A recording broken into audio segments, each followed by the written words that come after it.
of a brand new, excellent five-parter in Jackanory. It's called George's Marvellous Medicine. Whatever you do, don't mess about with medicine yourself. If I were you, I'd leave it to the expert George. And it's told today by the fantastically funny Rick Mail. Don't miss a bit of this.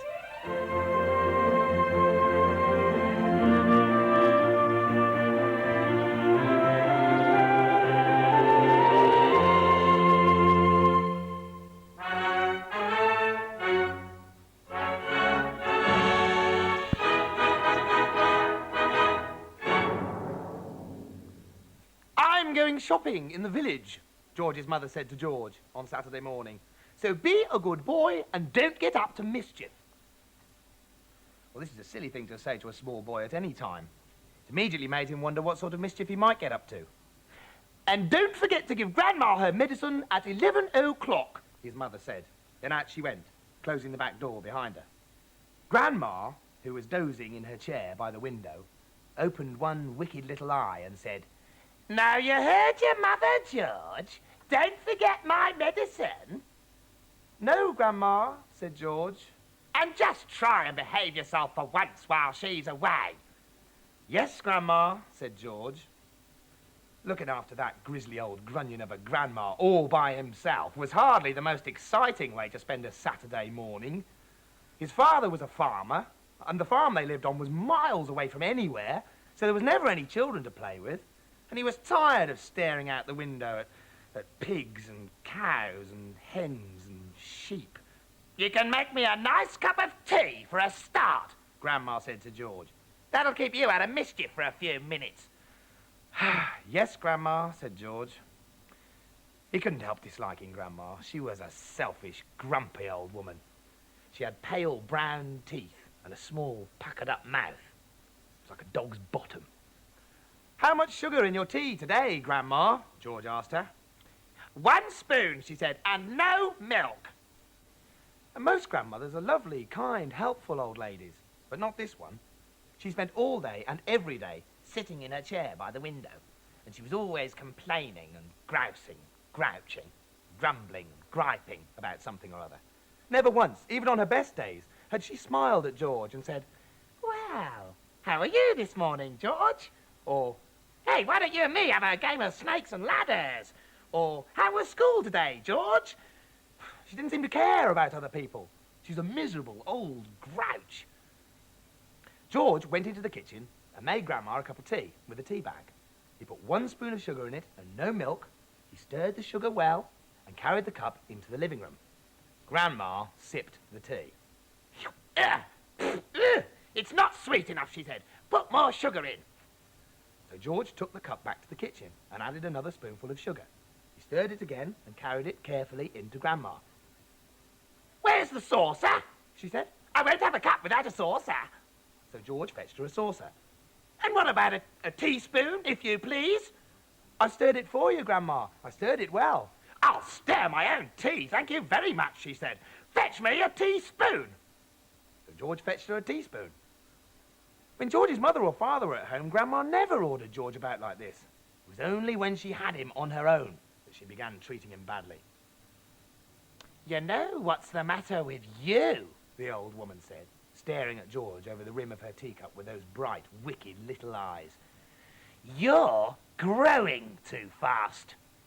Boys who grow too fast become stupid and lazy." "I can't help it if I'm growing fast, Grandma," George said. "Of course you can," she snapped. "Growing's a nasty, childish habit." "But we have to grow, Grandma. If we didn't grow, we'd never be grown-ups." Grandma snorted. "Rubbish, boy, rubbish. Look at me. Am I growing? Certainly not." "Ah, but you did once, Grandma." "Only very little," the old woman answered. "I gave up growing when I was extremely small, along with all the other nasty, childish habits, like laziness and disobedience and greed and sloppiness and untidiness and stupidity. You haven't given up any of those things, have you?" "Well, I'm still only a little boy, Grandma." "You're 8 years old," she snorted. "That's old enough to know better. If you don't stop growing soon, it'll be too late." "Too late for what, Grandma?" "Well, shut up, George. It's ridiculous. You're nearly as tall as me already." George took a good look at Grandma. She certainly was a very tiny person. Her legs were so short, she had to have a footstool to put her feet on. And her head only came halfway up the back of the armchair. Daddy says it's fine for a man to be tall, George said. Don't listen to your daddy, said Grandma. You listen to me. But how do I stop myself growing? George asked her. You eat less chocolate, Grandma said. What, does chocolate make you grow? It makes you grow the wrong way, she snapped. Up instead of down. Grandma sipped some tea. Yeah. But she never took her eyes from the little boy who stood before her. Never grow up, she said. Always grow down. And stop eating chocolate. Eat cabbage instead.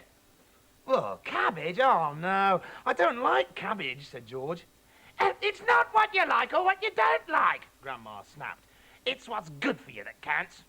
From now on, you must eat cabbage 3 times a day. Mountains of cabbage. And if it's got caterpillars in it, so much the better. Ah, said George. Oh, Mummy washes caterpillars down the sink. Yeah, well, Mummy's as stupid as you are, said Grandma. Cabbage doesn't taste of anything without a few boiled caterpillars in it. Slugs, too. Not slugs, George cried out. I couldn't eat slugs.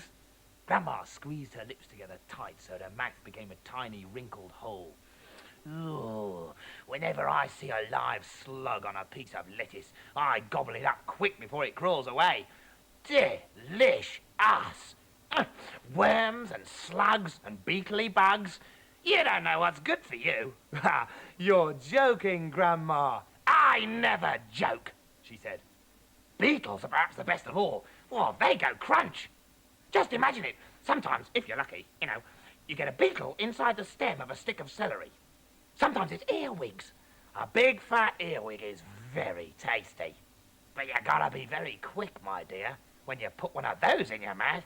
It's got a sharp pair of nippers on its back end, and if it grabs your tongue with those, it never lets go. So you gotta bite the earwig first, chop chop, before it bites you. George started edging towards the door. He wanted to get as far away as possible from this filthy old woman. You're trying to get away from me, aren't you? She said, pointing a finger straight at George's face. You're trying to get away from Grandma. Could it be, George wondered, that she was a witch?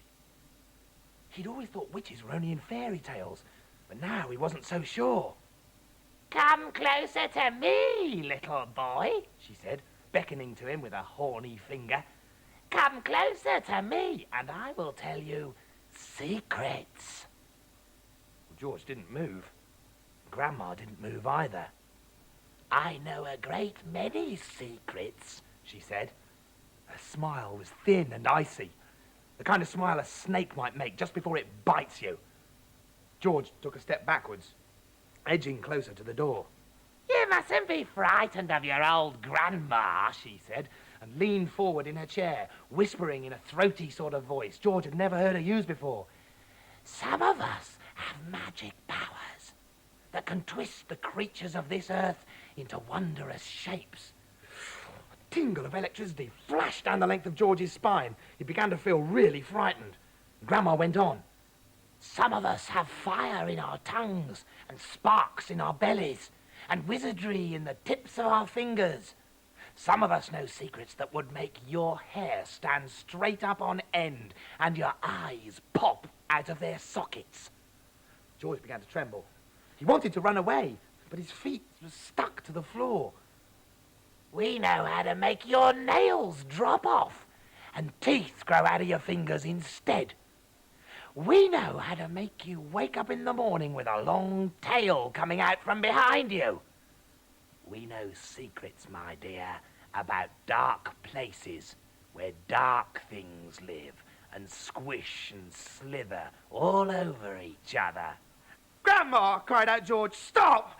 And he made a dive for the door. Doesn't matter how far you run, he heard her saying. You won't ever get away. George ran into the kitchen, slamming the door behind him. He was shaking a little. He really hated that horrid old witchy woman. And all of a sudden he had a tremendous urge to do something about her, something whopping, something absolutely terrific, a real shocker. sort of explosion. He wanted to blow away the witchy smell that hung around her in the next room. He may have only been 8 years old, but he was a brave little boy. He was ready to take this woman on. I'm not going to be frightened by her, he said softly to himself. But he was frightened. And that's why he wanted suddenly to explode her away. Well, not quite away, but he did want to shake her up a bit. So what should it be, this whopping, terrific, exploding shocker for Grandma? George sat and thought for a while. He'd have liked to have put a banger under her chair. But he didn't have one. He would have liked to have put a long green snake down the back of her dress. But he didn't have a long green snake. He would have liked to put 6 big black rats in the room with her and lock the door. But he didn't have 6 big black rats. And as George sat there, pondering this interesting problem, his eye fell upon the bottle of Grandma's brown medicine standing on the sideboard. Rotten stuff it seemed to be. 4 times a day, a large spoonful of it was shoveled into her mouth, and it didn't do her the slightest bit of good. She was always just as horrid after she'd had it as she'd been before. And the whole point of medicine, surely, was to make a person better. If it didn't do that, it was quite useless. Aha! Thought George suddenly. I know exactly what I shall do. I shall make her a new medicine. One that's so strong and so fierce and so fantastic that it'll either cure her completely or blow off the top of her head. I'll make her a magic medicine. A medicine no doctor in the world has ever made before. George looked at the kitchen clock.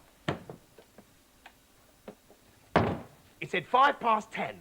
There was nearly an hour left before Grandma's next dose was due, at 11.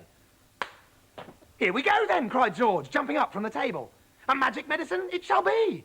So give me a bug and a jumping flea. Give me 2 snails and lizards 3, and a slimy squiggler from the sea, and the poisonous sting of a bumblebee, and the juice from the fruit of the boo-boo tree, and the powdered bone of a wombat's knee, and 100 other things as well, each with a rather nasty smell. I'll stir them up.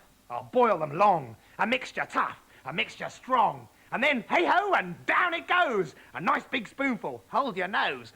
Just gulp it down and have no fear. And how do you like it, Granny dear? Will she go pop? Will she explode? Will she go flying down the road? Will she go poof in a puff of smoke? Or will she start fizzing like a can of Coke? Who knows? Not I.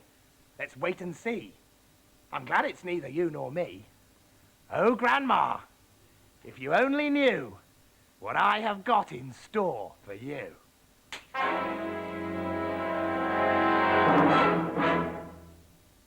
Haha, what's in store for Grandma? You'll have to stay tuned, because tomorrow you can get the second episode of George's Marvellous Medicine, and what a marvellous story it is, told by Rick Mail.